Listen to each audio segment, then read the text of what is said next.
Apa yang ditanyakan oleh seorang perempuan kepada Rasulullah sallallahu alaihi wasallam, "Afa akhujju anha wahai Rasulullah, apakah boleh aku menghajikan daripada makku yang meninggal dunia, yang mana beliau itu telah bernazar?" Maka apa kata Rasulullah sallallahu alaihi wasallam? Qala na'am, ya kamu harus tunaikan hajinya. Hujji anha, tunaikan haji daripada orang tuamu itu, karena itu adalah bentuk daripada nazar yang sudah dilafazkan daripada ibumu, kata Nabi. Ara'aiti law kana ala ummuki dailun, apakah jika engkau ketahui ketika ibumu selama dia masih hidup masih memiliki hutang kepada manusia ataupun orang lain, akunti qadiyatan, apakah engkau membayarkan daripada hutangnya? Ini pertanyaan daripada Nabi. Maka apa kata perempuan ini? Bala ya Rasulullah, tentu aku akan melunasi daripada hutang orang tuaku. Maka apa kata Rasulullah? Uqudullaha fallahu ahaqqu bil wafa'i, maka tunaikanlah daripada hutang.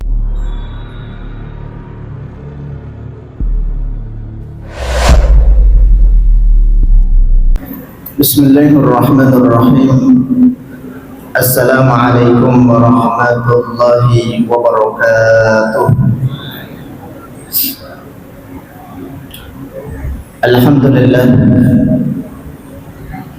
wa syukurulillahi wassalatu wassalamu ala rasulillah alladhi la nabiyya ba'dah, la hawla wa la quwwata illa billah.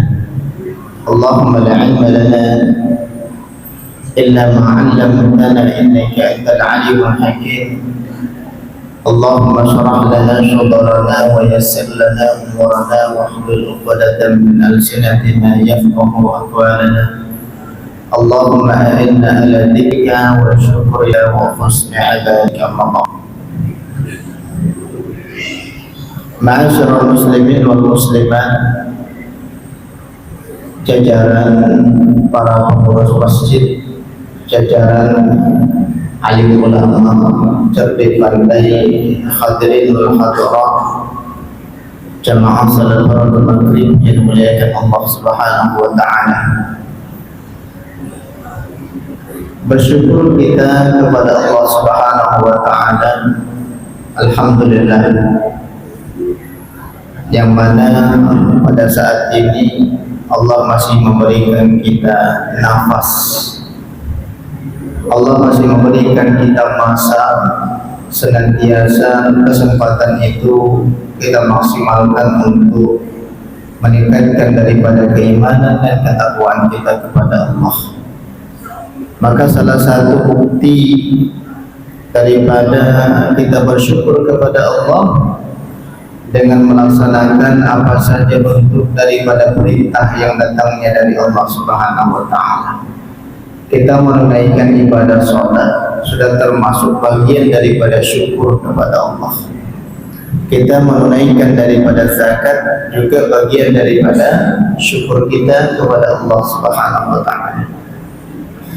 Kemudian salawat beriringan salam kita haturkan di rumah kita, yakni ya Rasulullah sallallahu alaihi wasallam, yang berlafazkan Allahumma shalli ala sayyidina Muhammad wa ala ali Muhammad. Assalamu alayka ya Rasulullah, man shalla alayya salatan wahidah shalla alayhi 10 marratin, kata Nabi. Jika ada salah seorang di antara daripada umatku yang mana mereka mengucapkan salawat dan salam kepadaku 1 kali, maka Allah Subhanahu wa taala memberikan 10 kebaikan di dalam kehidupannya. Bapak Ibu yang dimuliakan Allah, pada kesempatan yang mulia ini, sembari menunggu masuknya waktu salat Isya, kita beriktikaf di masjid ini. Karena rugi kita kalau kita tidak berniat untuk beriktikaf. Iktikaf itu adalah berdiam diri sejenak di salah satu rumah Allah yang ditunaikan salat 5 waktu secara berjamaah. Insyaallah pada malam hari ini kita akan melanjutkan kajian kita, ya, kajian daripada hadis. Hadis ini diambil dari kitab Sahih Al-Bukhari nomor 1720. Dan hadis ini juga memiliki korelasi dengan hadis yang sudah pernah kita bahas dan juga menjelaskan beberapa qaul, pandangan-pandangan di kalangan para ulama. Nah, hadis ini diceritakan oleh salah seorang sahabat bernama Abdullah ibnu Abbas radhiyallahu anhuma. Mudah-mudahan Allah meridhoi daripada keduanya. Bercerita tentang seorang perempuan dewasa. Maka apa kata Ibnu Abbas? Anna imra'atan min Juhaynah ja'at ila Nabi sallallahu alaihi wasallam. Kalau dulu ketika ada problema, ketika ada masalah, enak Pak, selesai masalah itu karena Nabi masih ada di hadapan para sahabat. Ketika ada masalah keluarga, masalah tetangga, masalah kehidupan, masalah ibadah, langsung mendatangi daripada Rasulullah, clear masalah. Tidak ada khilafiyah di situ, tidak ada perbedaan-perbedaan pandangan, karena langsung Nabi yang memberikan penjelasan. Maka belakangan ini namanya khilafiyah itu kan perbedaan pandangan di kalangan para sahabat, di kalangan para ulama-ulama fuqaha, ulama-ulama muhaddisin, mufassirin dan lain sebagainya. Nah, Ibnu Abbas bercerita di dalam hadis ini. Nah, ketika ditakhrij memang hadis ini termasuk kategori hadis sahih karena diriwayatkan oleh Imam Al-Bukhari, dan juga imam hadis yang lain juga meriwayatkan hadis dengan redaksi yang berbeda, tapi tujuannya sama. Tujuan ataupun matan daripada hadis itu sama. Nah, diceritakan oleh Ibnu Abbas, ja'at imra'atan ila Nabi sallallahu alaihi wasallam. Datang seorang perempuan dewasa mengadu kepada Rasulullah sallallahu alaihi wasallam, yang mana perempuan ini min Juhaynah. Juhaynah itu satu kabilah ataupun satu daerah. Nah, kalau kita lihat kata Juhaynah ini juga pernah bercerita tentang seorang perempuan yang hamil di luar nikah, kemudian mengadu kepada Nabi, juga bercerita tentang kabilah Juhaynah. Ataupun ada salah seorang sahabat diceritakan oleh Nabi, ini orang adalah yang paling terakhir dikeluarkan dari api neraka, kemudian dimasukkan ke dalam surga. Ini juga dari kabilah Juhaynah. Berarti Juhaynah itu adalah nama kabilah. Nah, perempuan ini dari kabilah Juhaynah datang kepada Rasulullah sallallahu alaihi wasallam. Faqalat, inna ummi nadara an tahujjah. Ini tentang nadar. Wahai Rasulullah, aku pernah mendengar langsung dilafazkan oleh makku, sesungguhnya beliau itu bernadar. Nazarnya apa? Untuk menunaikan ibadah haji. Berarti hukum asal daripada nazar itu adalah makruh. Tapi ketika sudah terlanjur kita bernazar, wajib ditunaikan. Kenapa? Karena nazar itu ada unsur keterpaksaan untuk melakukan sebuah ibadah. Jika anakku lulus P3K, maka aku akan puasa Senin Kamis selama 1 bulan. Berarti kan ada unsur keterpaksaan dikaitkan dengan kehendak yang lain. Padahal kata Rasulullah sallallahu alaihi wasallam, nazar itu tidak akan pernah merubah daripada apa yang ditakdirkan oleh Allah. Berarti tidak dianjurkan kita sebenarnya bernazar. Ngapain harus bernazar baru melakukan ibadah? Nanti kalau aku seperti ini, aku bersedekah, oh ya sudah Pak, bersedekah saja langsung. Jangan dikaitkan dengan kondisi tertentu. Tapi apabila kita sudah terlanjur bernazar, wajib ditunaikan. Tapi hukum asal daripada bernazar itu adalah makruh, tidak dianjurkan. Karena Nabi tidak melakukan daripada perbuatan nazar itu, tapi selalu memberikan penjelasan, memberikan edukasi di kalangan para sahabat. Ketika sudah bernazar, ketentuannya seperti ini, kata Nabi. Nah, perempuan ini juga seorang sahabiyah yang mana beliau itu bernazar untuk menunaikan ibadah haji. Ya berarti jelas ya, ke depan ketika nak melakukan ibadah, tunaikan saja ibadah itu. Maka hukum asal dari nazar itu jelas makruh. Kalau kita bernazar sesuatu yang mubah, maka tunaikan. Ketika bernazar sesuatu yang mengarah kepada maksiat, itu haram untuk ditunaikan. Itu maksiat ya. Kalau nanti aku sudah bisa melaksanakan ini, aku akan ambil pohon ataupun harta daripada tetanggaku, aku ambil mangganya, aku ambil kelapanya dan lain sebagainya. Itu kan nazar untuk maksiat itu tidak boleh, berarti dapat 2 dosa ya. Nazarnya berkaitan dengan maksiat, kemudian ia tunaikan daripada nazar itu juga menyalahi, karena sesuatu yang dilarang di dalam Islam, mengambil yang bukan haknya. Nah, perempuan ini mengadu dia kepada Rasulullah sallallahu alaihi wasallam, "Inna ummi nadarat an tahujja falam tahujja hatta matat." Ternyata maknya ini belum sempat menunaikan ibadah haji, meninggal dunia. Nah, permasalahannya sekarang, apakah ada kewajiban untukku ya Rasulullah untuk menghajikan daripada mak, untuk bersedekah atas nama daripada mak, untuk melakukan ibadah atas daripada makku, karena maknya ini sudah terlanjur bernazar untuk melakukan ibadah haji. Qadarullah, ternyata ibunya itu tidak sampai melaksanakan ibadah itu, wafat. Maka nazar itu wajib ditunaikan oleh ahli waris, wajib ditunaikan. Kalaulah mereka tidak sanggup untuk menunaikan itu karena keterbatasan ekonomi, contohnya karena ibadah haji kan mahal, apalagi sekarang ketika nak berangkat haji itu kurang lebih puluhan tahun kita menunggu, puluhan juta juga kita tunaikan. Sudah itu banyak lagi perkara-perkara hal yang harus kita persiapkan. Banyak upaya untuk persiapan daripada melaksanakan ibadah haji, baik ya dari segi unsur nafkah, unsur kemampuan dari segi kesehatan, ekonomi dan lain sebagainya. Nah, kalau tidak sanggup, maka ada namanya kafarah, kafaratun nazar ataupun kafaratus sumpah. Ini hampir sama. Nah, kafarah nazar ini adalah pembebas daripada nazar yang telah dilakukan oleh orang tua kita. Kita tidak sanggup untuk menunaikan itu. Maka apa nazarnya ataupun apa kafarahnya? It'amu sittatu masakin, memberi makan 6 fakir miskin, 6 orang.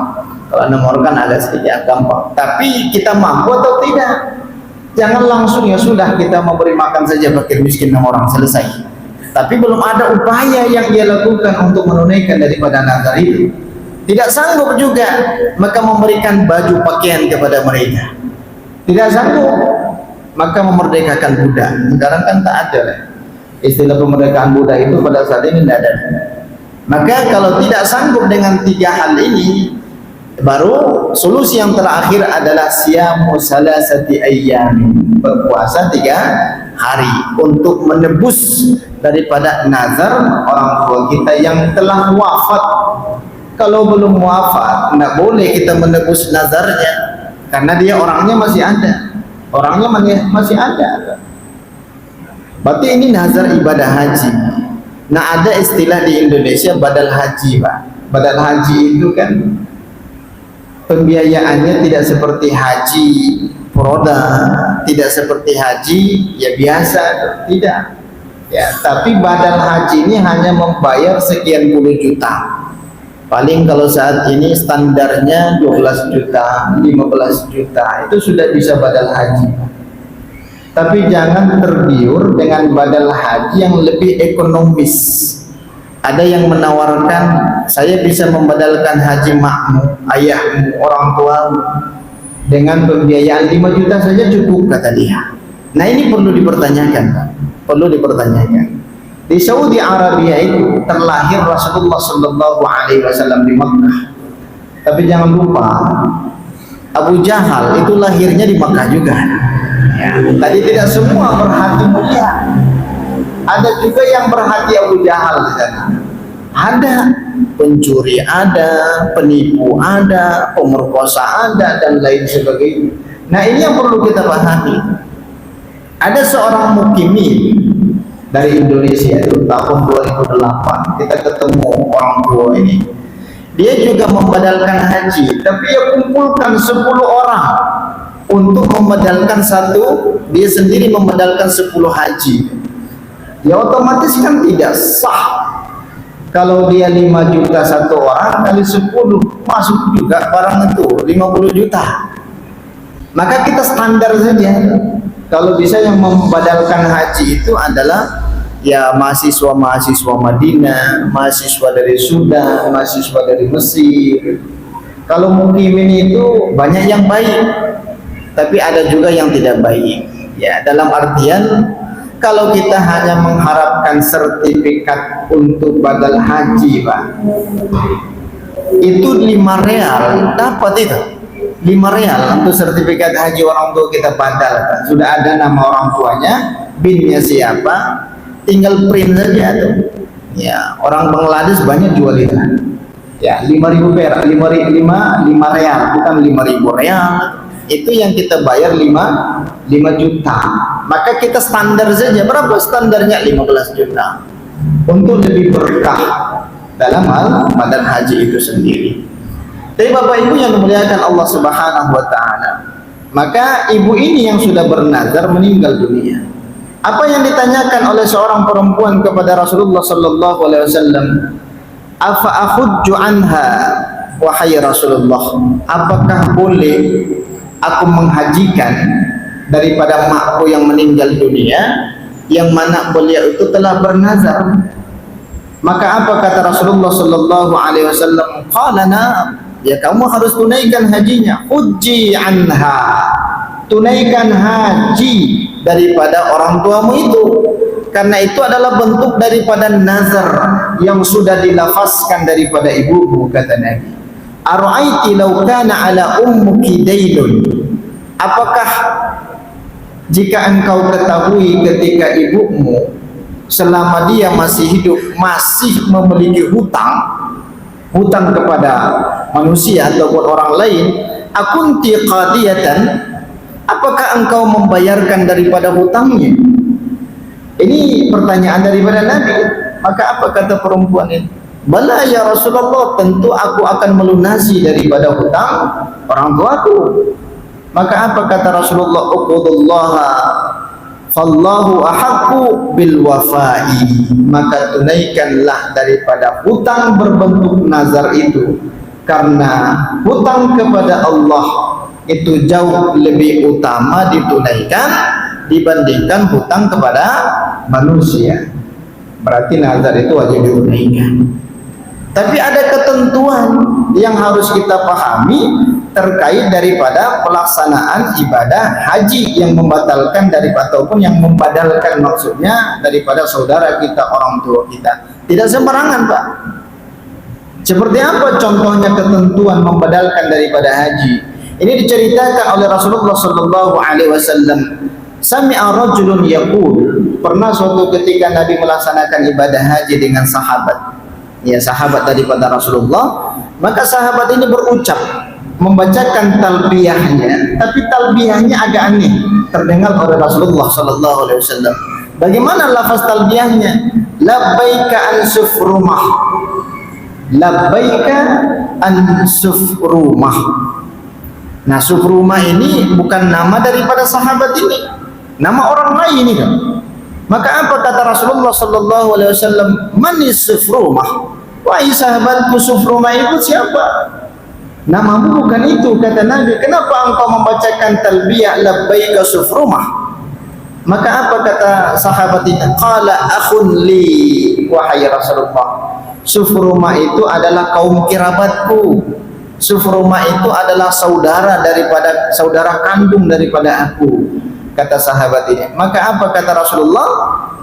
Apakah engkau sudah melakukan haji? Hal hajjasta amla? Apakah engkau sudah menunaikan ibadah haji? Maka apa kata sahabat ini? Lamma ya Rasulullah. Maka apa katanya? Hajjatta an nafsi summa ala akhika.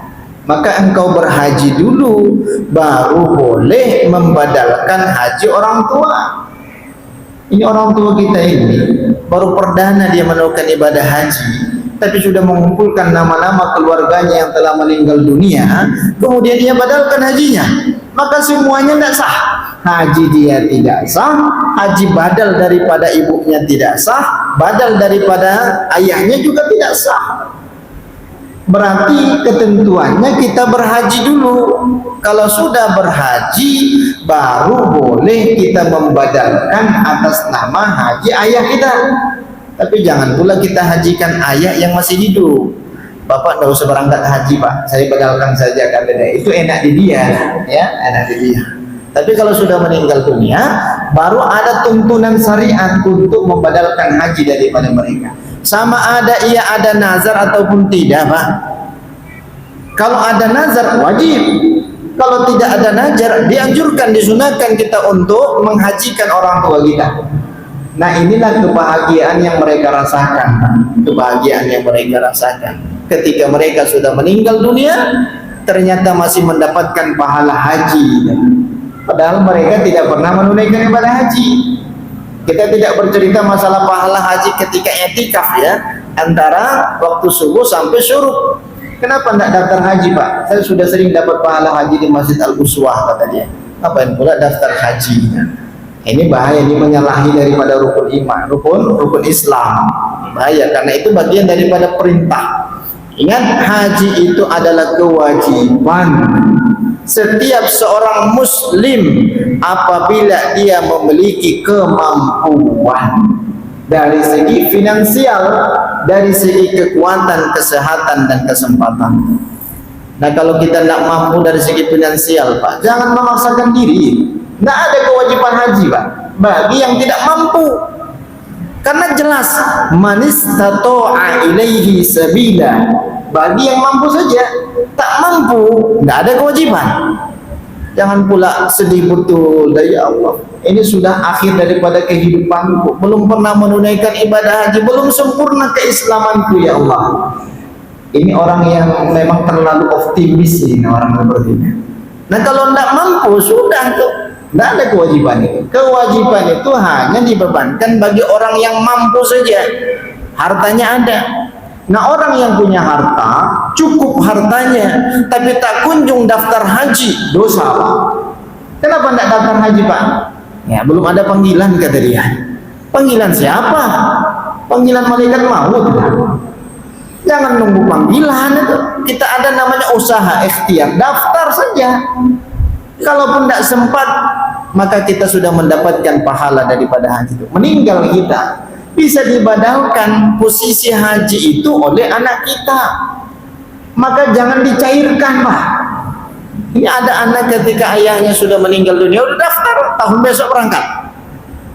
Meninggal ayahnya, dia lapor ke Kementerian Agama, ayahku sudah meninggal. Pasti ditawarkan Pak, apakah ada nama yang bisa kita sisipkan ganti daripada ayah? Apa kata dia? Tidak ada, kita cairkan saja uangnya. Uang itu kalau dibelanjakan 1 bulan 2 bulan habis itu. Sisipkan aja nama 1 orang untuk menggantikan daripada haji orang tua kita, tapi jangan atas nama orang tua. Tidak boleh dibadalkan itu, karena kita belum pernah menunaikan ibadah haji. Kalau sudah pernah menunaikan ibadah haji, berangkat saja langsung, badalkan. Maka kita ucapkan labbaika an Abdullah, ketika Abdullah nama ayah kita, baru kita boleh membadalkan haji daripada ayah kita. Tapi kalau kita yang berangkat, ini perlu diperhatikan atas unsur keadilan di dalam pembagian harta. Ini kasus juga ya di daerah Pekanbaru kan. Ayahnya sudah daftar haji, meninggal dunia. Maka apa kata anaknya? Saya anak yang paling besar. dan saya yang berhak menggantikan posisi daripada ayah untuk berangkat haji, ya silakan, tidak apa-apa Pak. Tapi potong hak dia di dalam sisa harta yang lain. Berapa anggaran kira-kira ibadah haji itu? Ya kurang lebih 70 juta contoh. Berarti 70 juta itu tidak dapat hak dia lagi, itu dipotong pengurangan daripada bagian harta warisan. Jangan pula sudah berangkat haji dia bagi harta juga sama. Maka harus ditawarkan kumpul keluarga. Ya, kita berikan solusi kumpul keluarga, tunjuk siapa kira-kira yang mau membadalkan daripada ataupun menggantikan posisi ayah yang meninggal dunia yang tidak sempat berangkat haji. Tapi ingat konsekuensinya, ketika dia yang menawarkan diri, nanti hartanya tidak dapat lagi, warisan tidak dapat lagi. Kalau seandainya warisannya cuma 50 juta satu orang, nembokin dia 20 juta itu harus ditombokin untuk dibagi lagi kepada ahli waris. Nah ini termasuk bagian daripada harta, karena ada nilai di dalam harta itu. Tapi terkadang tidak seperti itu Pak. Ini muncul polemik di dalam keluarga karena tidak didudukkan. Ya tidak didudukkan. Nah, sehingga dia merasa yang paling tua, saya yang akan menggantikan nama ayah kita. Karena saya yang paling tua, kata dia. Balik dia minta harta bagi sama. Nah ini orang perlu dirugikan. Bahaya kalau memang watak-watak seperti itu, bahaya. Nah kembali kepada permasalahan tadi, berarti kita ketika membadalkan ataupun menggantikan posisi daripada ayah kita, ataupun kita badalkan haji daripada orang tua kita sudah daftar nih Pak. Alhamdulillah daftar 20 tahun nunggu. Ya nunggu seatnya itu nunggu 20 tahun. Alhamdulillah kita dapat rezeki lagi itu. Ya sudah, 12 juta ini tumpangkan kepada ketua kloter, titipkan untuk dibadalkan atas nama orang tua kita. Tulis namanya satu. Nggak boleh berulang kali, karena ibadah haji itu satu kali dalam satu tahun, satu musim. Beda dengan umroh Pak. Kalau umroh itu satu hari bisa kita 5 kali umroh, 5 kali nama kita badalkan bisa. Maka kalau ada kelebihan rezeki berangkat umroh, jangan atas nama sendiri terus itu. Bawa nama keluarga yang sudah meninggal dunia. Jangan yang masih hidup ya. Nah, adik sini aja kata dia ke istrinya, saya akan badalkan umroh daripada istrinya. Tapi karena pelit betul nih, nggak boleh dibadalkan kalau masih hidup. Kalau sudah meninggal dunia kumpulkan, berangkat ibadah umroh. Ya ketika mungkin kita keluar daripada miqat, nah, kemudian kita berihram, tawaf, sa'i, amal selesai satu umrah. Ya, kemudian keluar lagi dari tanah haram, niatkan lagi atas nama siapa ini? Nama ayah kita, laksanakan ibadah umrah. Ini kebahagiaan yang tiada tara dirasakan oleh orang tua kita ketika sudah meninggal dunia. Dapat pahala haji, dapat pahala umrah dia. Apa kata dia? Allah, ya Rabbi anna lihada, wahai Tuhanku, kok aku dapat pahala umroh ini? Kok aku dapat pahala haji? Maka apa kata Allah Subhanahu wa taala? Itu adalah karena kesalehan daripada seorang anak yang engkau tinggalkan. Engkau berikan mereka pendidikan yang baik. Ketika engkau meninggal dunia, ternyata mereka masih ada kebaktian. Nah yang perlu kita pahami, berbakti kepada orang tua ini bukan hanya ketika masih hidup saja. Sudah meninggal dunia tetap ada anjuran Pak untuk berbakti atas nama mereka. Ya seperti halnya tadi haji ataupun melaksanakan ibadah umroh dan ibadah-ibadah yang lain. Bapak Ibu yang dimuliakan Allah Subhanahu wa taala, muncul masalah berkaitan daripada nazar ataupun mengganti daripada haji orang tua kita dianjurkan. Mengganti daripada puasa orang tua kita juga ada dalilnya. Salah satu contoh disampaikan oleh Nabi, man mata wa alaihi siyamu shoma anhu waliyuhu.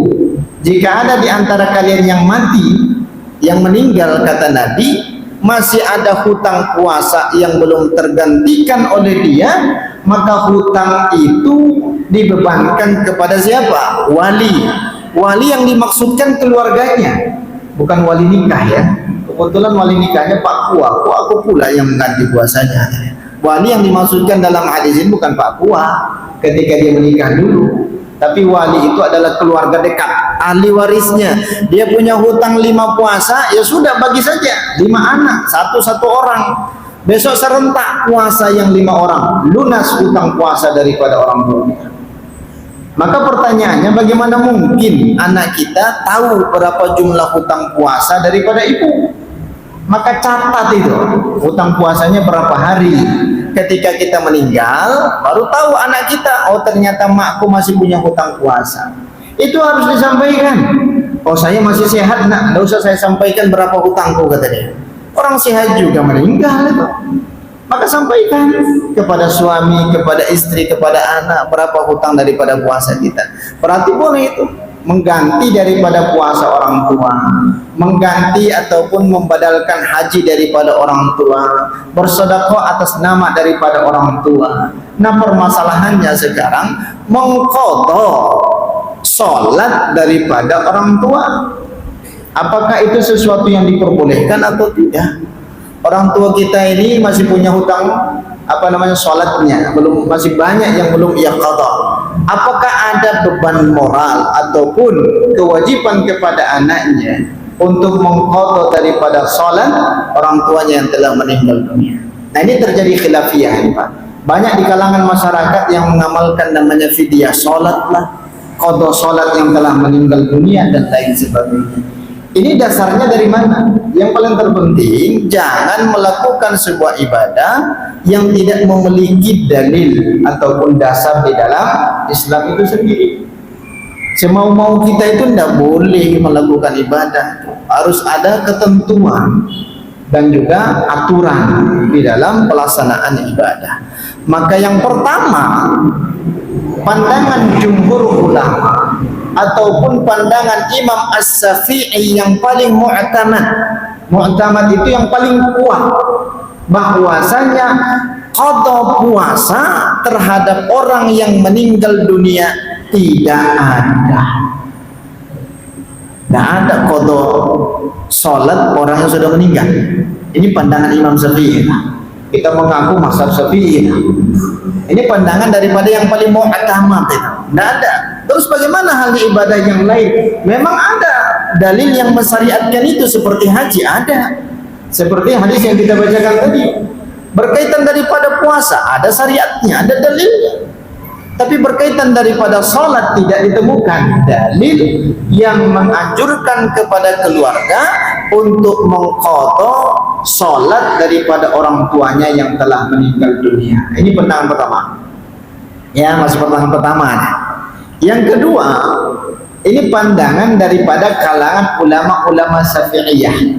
Salah satu di antaranya adalah Imam An-Nawawi menyebutkan di dalam kitabnya Syarah Al-Muhajjam, ya, mengambil perkataan Al-Baghawi bahwasanya fidyah ataupun qadha puasa itu diperbolehkan bagi seorang anak atas nama daripada orang tuanya. Dalilnya dari mana? Al-Quran, hadis tidak ada. Dia hanya mengkiaskan bahwasanya qadha puasa itu boleh, begitu juga dengan qadha salat. Nah dari situ asal pengambilan daripada dalilnya. Terus bagian daripada fidyah, ada namanya fidyah salat. Ini perkataan yang lemah, ya, hanya satu qaul dalam pandangan itu. Tapi yang lebih mu'tamad, yang lebih kuat itu tidak ada fidyah salat. Tidak ada qadha salat terhadap orang yang sudah meninggal. Tapi kalau kita yang masih hidup, itu jumhur ulama fuqaha itu tetap mewajibkan qadha salat itu atas nama kita. Tapi kalau atas nama orang lain itu tidak, yang paling kuat tidak menganjurkan hal yang demikian. Terus bagaimana halnya fidyah salat itu? Atau fidyah daripada salat itu? Pernah Imam As-Syafi'i menyampaikan bahwasanya ketika ada seseorang bernazar untuk beriktikaf, contoh masuk bulan Ramadan, nanti kalau sudah masuk bulan Ramadan saya bernazar iktikaf di Masjid Al-Uswah 10 hari. 10 hari dia sudah bernazar, ya, ternyata sudah berlalu, dia tidak tunaikan, itu meninggal dunia. Maka 10 hari ini termasuk kategori nazar, boleh diganti dengan fidyah, membayarkan fidyah dalam 1 hari i'tikaf. Ketika dia bernazar 10 hari, maka pembayarannya adalah fidyah 10 hari. 1 mud dalam 1 hari. Berapa ukuran 1 mud itu, Pak? 1 mud itu 0,6,5 atau 0,7 gram, 0,7 kilo ataupun 7 gram makanan pokok, itu 1 mud. Maka mereka mengkiaskan bahwasanya i'tikaf saja bisa dibayarkan fidyah, begitu juga dengan qada salat. Dan ini tidak terlalu kuat ya, bisa dibantahkan oleh para ulama-ulama yang lain. Yang paling masyhur adalah qada salat itu tidak ada terhadap orang yang sudah meninggal dunia. Kalau masih hidup itu ada.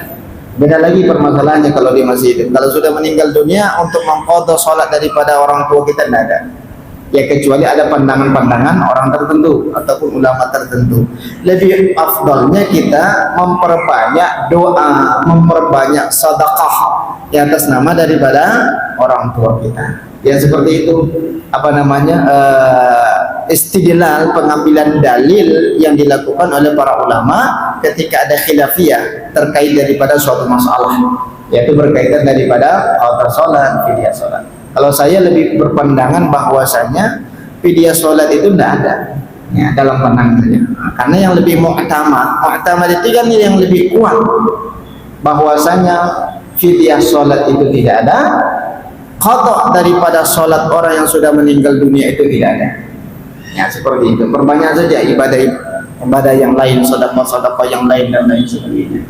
Tapi Bapak Ibu yang dimuliakan Allah Subhanahu wa taala, ini kesimpulannya daripada hadis yang kita bacakan tadi yang bercerita tentang nazar haji seorang perempuan yang meninggal dunia, kemudian diganti hajinya ataupun ditebus nazarnya itu dengan menunaikan ibadah itu sendiri terhadap ataupun anjuran daripada Rasulullah sallallahu alaihi wasallam. Jadi Bapak Ibu yang dimuliakan Allah, mungkin ada hal yang perlu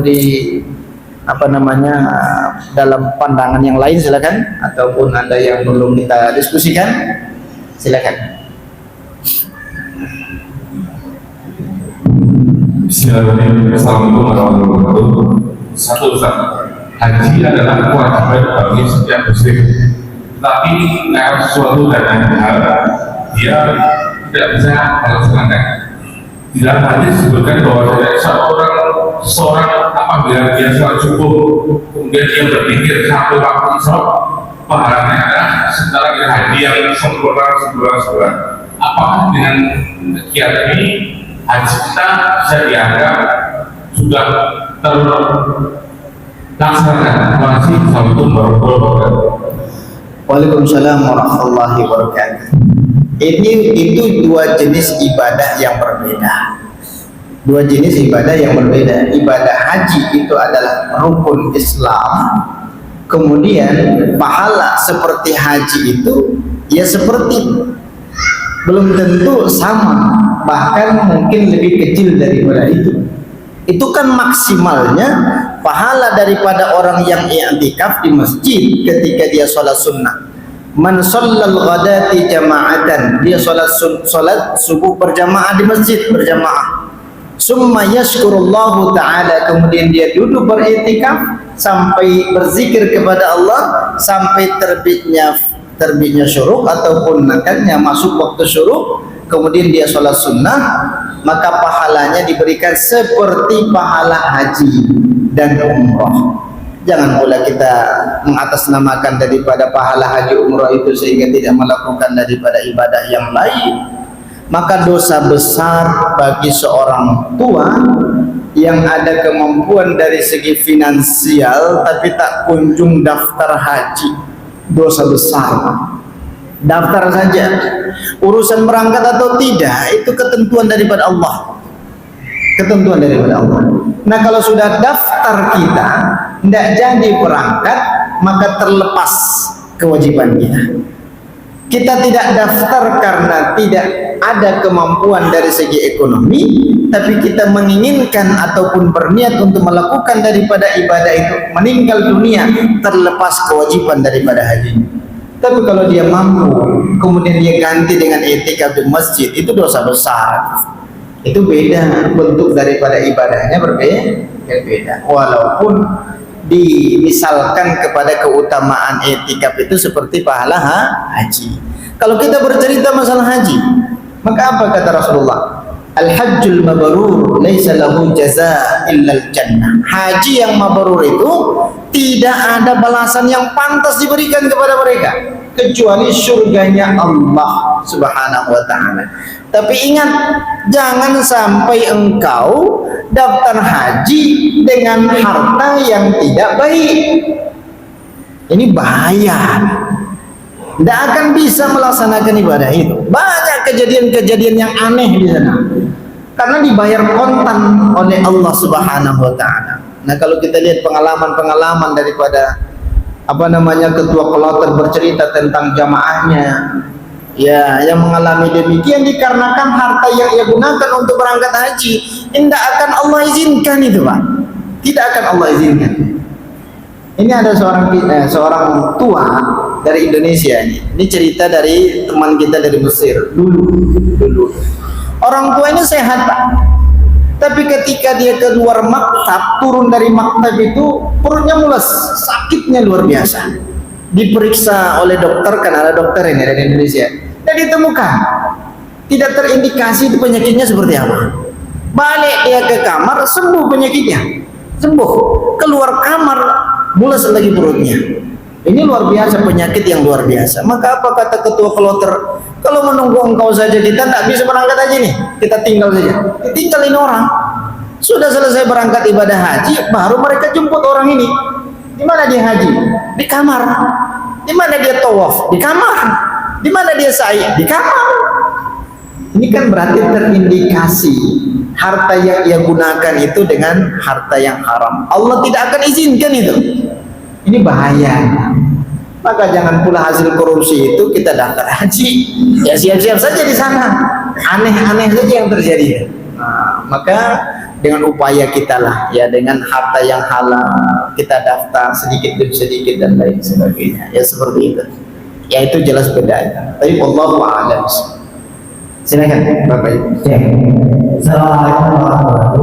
Assalamualaikum warahmatullahi wabarakatuh. Bagaimana tadi saya sampaikan bahwa kalau kita pernah meninggalkan sholat, kita harus wajib mengukurnya. Bagaimana Ustaz kalau waktunya misalnya beberapa tahun yang lalu bisa pernah kita tinggalkan, dan waktu itu misalnya pas waktu bisa sudah tiba, sudah sholat qobliyah, waktu masih panjang untuk sholat, boleh nggak setelah itu sholat qadha dan setelah itu nanti jamaah sama-sama? Baik. Terima kasih. Assalamualaikum warahmatullahi wabarakatuh. Waalaikumsalam warahmatullahi wabarakatuh. Mengqadha salat itu dianjurkan untuk disegerakan.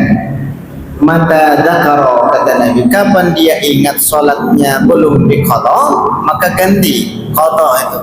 Ketika sudah berapa lama ataupun dengan jumlah yang banyak sekali salat yang ia tinggalkan, maka boleh kita qadha sesuai dengan kemampuan kita, dengan waktu yang sudah ataupun yang ada, sesuai dengan kemampuan. Contoh kita sholat zuhur, kita mampu nih setelah sholat zuhur kita mengqadha satu zuhur, kemudian mengqadha lagi dalam satu waktu kita bisa mengqadha 5 sholat, 5 waktu ini, subuh, zuhur, asar, maghrib, isya, itu boleh. Maka ketika kita sudah sholat sunnah qabliyah, masih panjang waktu untuk sholat isya, apakah kita boleh mengqadha satu isya? Boleh, boleh itu. Tapi lebih bagusnya qadha itu ditunaikan setelah sholat yang hadir. Apa itu sholat hadir? Sholat yang sudah tiba waktunya, itu dulu kita tunaikan, baru mengqadha yang sudah lalu. Seperti itu. Berarti yang sudah hadir dulu. Bukan berarti tidak boleh kalau masih ada waktu 5 menit lagi, boleh kita qadha satu waktu isya di situ, boleh. Tapi lebih afdalnya kita tunaikan salat sunnah yang lain. Lebih dianjurkan kita mengqadhanya setelah selesai salat yang sudah tiba waktunya. Setelah salam baru kita tunaikan. Ya, kalau dalam pertanyaan dan seperti itu ya boleh saja. Ya boleh kita mengqadhanya walaupun kita belum salat isya. Karena kata Nabi, mata dzakara, kapan engkau ingat dan kapan ada waktunya, ya seperti itu. Tapi wallahu a'lam. Ustaz mau tanya ini, apakah pendapat Ustaz mengenai haji Al-Idin? haji anggaran biaya dinas itu termasuk tidak sempurna. Karena tadi ada kalimat Ustaz bilang kalau haji itu harus yang mampu. Sementara dia tadinya belum ada biaya, tiba-tiba dapat anggaran dari pemerintah. Ada juga ini Ustaz macam hadiah. Dia tidak sampai dapat dari entah dari hadiah ikhmal seperti itu. Kalau misalnya ada perlombaan atau apa gitu kan. Lantas ada dulu Ustaz yang namanya palang haji. Kalau tidak salah waktu masa pemerintahan SBY. Nah, itu kan belum tentu dia dapat jadwal haji yang sempurna untuk antrian Ustaz. Karena ada halaman haji, tadinya dia mungkin kemampuannya pas-pasan, ternyata dia bisa menutupinya. Baik. Apakah itu termasuk sudah mampu? Demikian Ustaz. Assalamualaikum. Waalaikumsalam warahmatullahi wabarakatuh. Kita memulai dari satu ayat di dalam surat At-Talaq. Difirmankan oleh Allah, "Wa may yattaqillaha yaj'al lahu makhraja." Ketika kita bertakwa kepada Allah, maka seluruh keinginan, seluruh masalah akan Allah berikan jalan keluar di dalam kehidupan kita. Ada seorang tua, kisahnya nyata di Tanjung Pinang. Dia jualan. Tidak mungkin dia bisa berangkat haji nih, Pak. Tapi ada orang yang dermawan melihat kegigihan orang ini. Tidak pernah tinggal sholatnya ditunaikan di masjid. Selalu di masjid ini orang tua. Kerjanya jualan gitu. Gak mungkin dia mampu untuk mengumpulkan daripada pembiayaan untuk berangkat haji, karena ternyata ada orang dermawan. Pak, Bapak sudah pernah haji? Ini dengan kisah yang nyata nih, daerah Kota Piring. Ceritanya seorang ustadz. Bapak sudah pernah haji? Belum. Ya sudah, kita berangkat haji. Yang menghajikan siapa orang? Itu namanya hadiah. Apakah sah hajinya? Sah. Hajinya itu sah. Karena dia mendapatkan rezeki yang tidak disangka-sangka.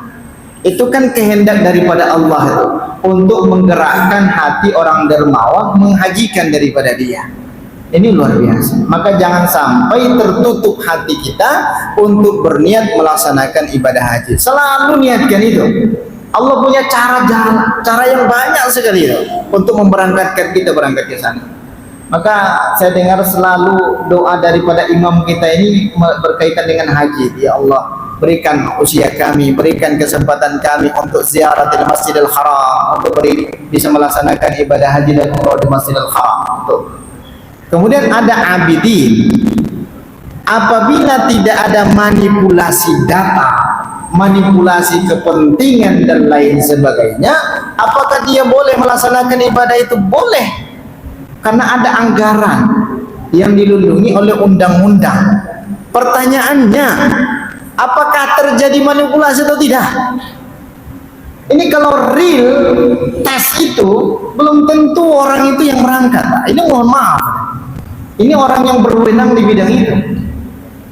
Terkadang dibuat alasan lah, ini orang ternyata nilainya lebih tinggi dikarenakan sesuatu hal. Oh, tidak jadi nih yang berangkat yang punya jabatan. Kenapa? Karena dia kasih haji.